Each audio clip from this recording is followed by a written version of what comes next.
एक जंगल में बंदरों का बड़ा झुंड था। उस जंगल में खाने पीने की कोई कमी नहीं थी, इसलिए सारे बंदर बहुत आराम और संतुष्ट होकर रहते थे। एक दिन एक वैज्ञानिक अपनी बेटी के साथ उसी जंगल में शोध करने के लिए आया। अपना तंबू लगाने के बाद वैज्ञानिक पौधों के नमूने इकट्ठा करने के लिए बाहर निकला, लेकिन लड़की तंबू की सुंदरता को देखकर रुक गई। उसने पहले जमीन पर एक पुराना कालीन रखा और उस पर एक बिस्तर बिछाया। तंबू के बीच लालटेन लटकाई और उसके नीचे एक छोटी मेज और सफेद सेब से भरा कटोरा रख दिया। वह सेब देखने में बहुत ताजा, खूबसूरत और बड़े लग रहे थे। सारे बंदर लालच से उस कृत्रिम सेब को पेड़ों पर बैठे देख रहे थे।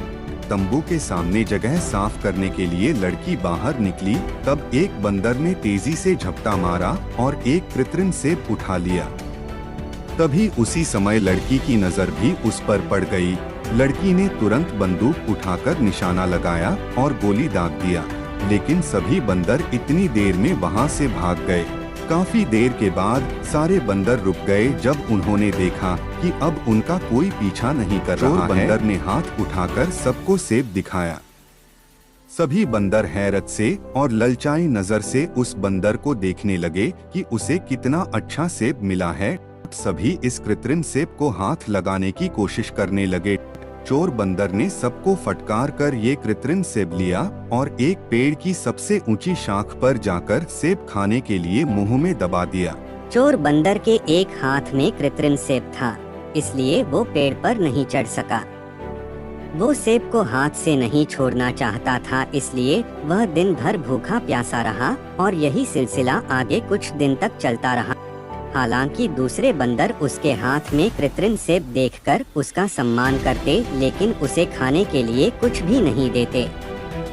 चोर बंदर भूख से इतना निढाल हो गया था कि अब उसे अपना आखिरी वक्त नजर आने लगा।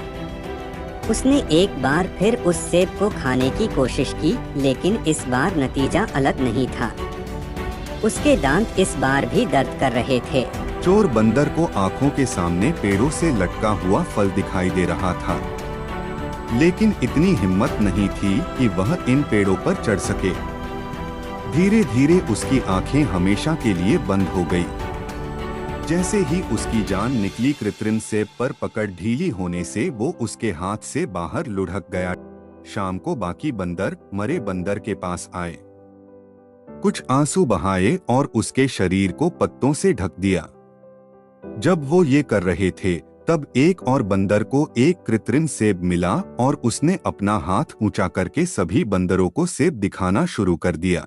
दुनिया की मिसाल इस प्लास्टिक के सेब की तरह है, इससे कुछ नहीं मिलता, जबकि इसे देखने वाले प्रेरित होते रहते हैं और दुनिया को हाथ में रखने का दावेदार आखिर में काली हाथ इस दुनिया से चला जाता है। कोई और आकर उसकी दुनिया पर कब्जा कर लेता है।